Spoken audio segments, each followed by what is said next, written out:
नमस्कार, मैं हूं अनिकेत और आप सबका बहुत स्वागत है हमारे यूट्यूब चैनल अनिकेत टेक पर। दोस्तों, ड्रीम इलेवन पर खेलने वाले हमारे जितने भी दोस्त हैं, फैंटेसी के अलग-अलग प्लेटफॉर्म्स जो खेलने वाले हमारे सब्सक्राइबर्स हैं, आज की वीडियो उनके लिए थोड़ा-सा निराशाजनक हो सकती है, क्योंकि आज जो मैं अपडेट लेकर के आया हूं ड्रीम इलेवन और बाकी सारे फैंटेसी ऐप के बारे में, वो थोड़े से अच्छे नहीं हैं। क्योंकि अब आपको थोड़ा और लंबा इंतजार करना पड़ सकता है, क्योंकि ऐसा लग रहा है कि 26 नवंबर को फैंटेसी ऐप जो है, जो भी हो, चाहे ड्रीम इलेवन हो, माई इलेवन सर्कल हो, जितने भी पेड कॉन्टेस्ट वाले ऐप हैं, इन पर अभी सुनवाई और बढ़ सकती है। 26 तारीख को फैसला आने के चांस बहुत कम है।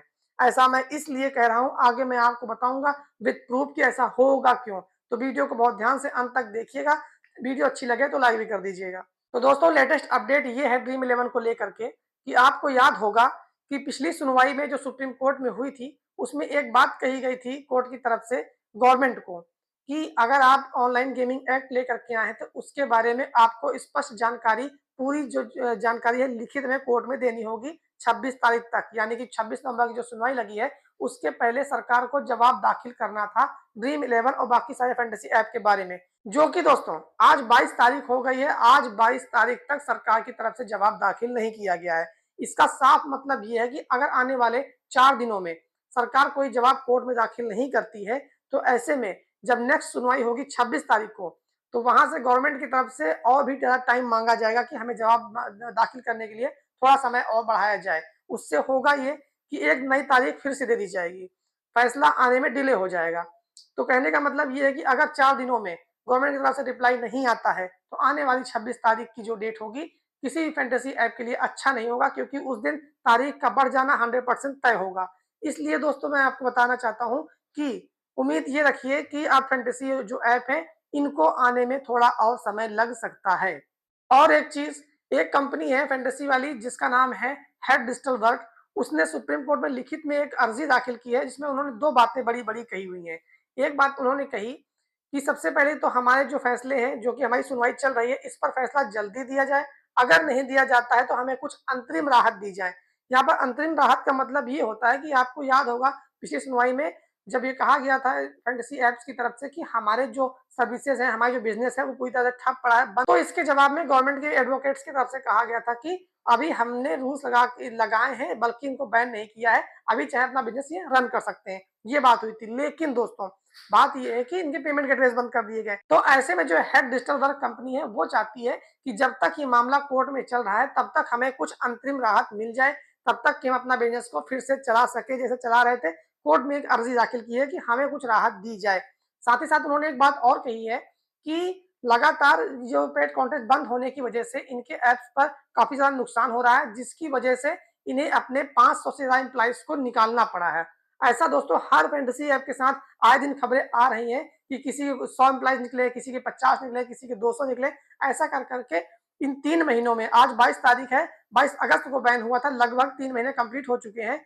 ऐसे में कई सारे जितने फैंटेसी ऐप हैं इन्होंने अपने अलग अलग माध्यमों से अपने एम्प्लॉइज को निकाला हुआ है। यानी कि जिसका डर था वो होना शुरू हो गया है। कंपनी अपने एम्प्लॉइज को निकाल रहे हैं, यानी कि लोगों की जो रोजगार है, जो उनकी नौकरियां हैं, वो छूटना शुरू हो चुकी हैं। ये कहना है इस डिजिटल कंपनी का, जो कि सत्य है। साथ ही उन्होंने एक बात और कही है कि अगर हम पर बैन नहीं लगा है तो जो बाकी के बीच के हमारे मीडिएटर है, जो कि हमारे बिजनेस को रन करने में सहायता करते हैं, जैसे कि पेमेंट गेटवेज हो गया, बैंक हो गया, उन्होंने अपनी सर्विस देना क्यों बंद कर दिया। ऐसे में आप कुछ राहत दें और हमें जो पेमेंट गेटवे की सुविधाएं फिर से दी जाए, ताकि जब तक ये फैसला चल रहा है हम पर बैन भी नहीं लगा हुआ है, ना हम इस पार है ना उस पार है, बीच में फंसे हुए हैं। तो ऐसे में हमें कोई रास्ता दिखाया जाए, या तो कोर्ट अपना फैसला सुना दे, हमें बैन कर दे, या फिर हमें कुछ नए रूल्स एंड रेगुलेशन दे दे, ताकि हम अपना बिजनेस फिर से जैसा चला था वैसा कुछ चला सके। अपना कम से कम ये तो है कि कंपनी ना डूबने पाए, ऐसा कुछ हो जाए कि हमारा 10 करोड़ से अधिक का जो खर्चा हो रहा है महीने का, उससे भी हमको निजात दी जाए। क्योंकि अगर जब तक ये नहीं शुरू होते हैं तो उनके बाकी सारे खर्चे होते हैं, जैसे एम्प्लॉयज जो उनके शेष रह गए, उनकी सैलरी हो गई, ऐप को रन करने के लिए जो डेटा सर्वर की आवश्यकता पड़ती है, सारी चीजें उन पर दोस्तों डिपेंड कर रही थी, जिसकी वजह से ये लोग अपना बिजनेस रन नहीं कर पा रहे हैं। तो ऐसे फाइनली दोस्तों एक ही चीज हो सकती है जो मैंने आपको वीडियो के स्टार्ट में बताई, कि बहुत संभावना है कि 26 तारीख को फैंटेसी को लेकर कोई डिसीजन ना आए। अगर ये सरकार जवाब दाखिल नहीं करती है तो फैसला आएगा भी नहीं। ये चीज आप कहीं नोट करके रख लीजिए। और मुझे पर्सनली ऐसा लग रहा है कि अभी ये जो केस है वो कई सुनवाई में जाने वाला है।